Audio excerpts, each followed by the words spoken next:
வணக்கம் நண்பர்களே. இந்த உலகமே நாடக மேடை, அதில் நாமெல்லாம் நடிகர்கள் என்று சொல்ல கேட்டிருக்கிறேன்.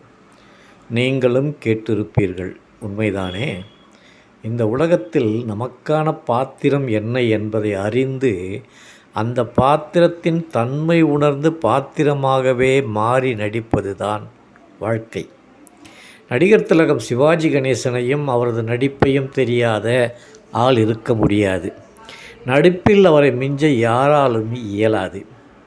சிவாஜி கணேசன் அவர்களை தொடாமல் எந்த நடிகரும் நடிக்க முடியாது. அதற்கு வாய்ப்பும் இல்லை. எங்கோ ஓரிடத்தில் அவரின் சாயல் வெளிப்பட்டு விடும். அவரின் நடிப்பு ஏற்படுத்திய தாக்கத்தால் பல நடிகர்கள் உருவாயினர். எந்த பாத்திரம் ஏற்றாலும் அடித்து துவைத்து விடுவார். அதற்கு சான்றாக அவரது அனைத்து படங்களையும் நம்மால் சொல்ல முடியும்.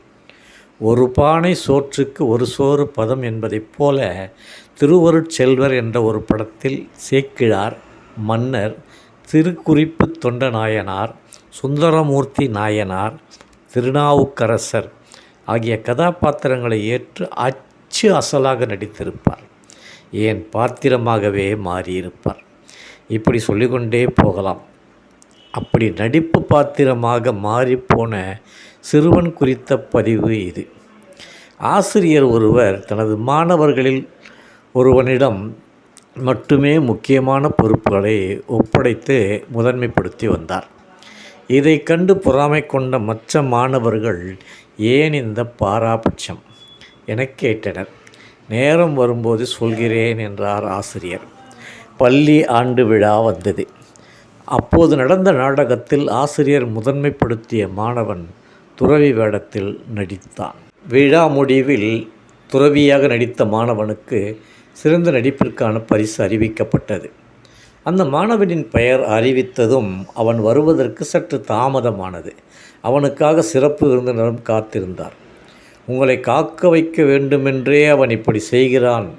பொறாமை கொண்ட மாணவர்கள் குரல் எழுப்பினர். அந்த மாணவன் அவசரமாக ஓடி வந்தான். பரிசை வாங்கும் முன் அவனது தாமதம் பற்றி கேட்டார் சிறப்பு விருந்தினர். ஐயா, இந்த நாடகத்தில் நான் துறவி வேடத்தில் நடித்தேன். துறவி எதிலும் பற்று கொள்ளக்கூடாது என்பதால் பரிசை பெற என் மனம் ஒப்பவில்லை. துறவி வேடத்தை களைந்து உடை மாற்றி வந்ததால் தான் தாமதம், மன்னியுங்கள் என்று சொன்னான்.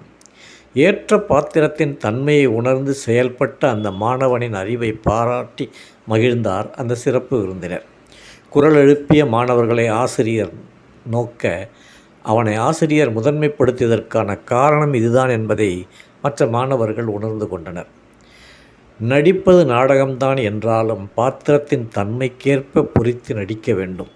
அதுபோலத்தான் வாழ்க்கையின் தன்மை அறிந்தே நாம் ஏற்ற பாத்திரத்தின் தன்மை உணர்ந்து அந்த பாத்திரமாகவே வாழ்ந்தோம் என்றால் நம் வாழ்வு வளம் பெறும்.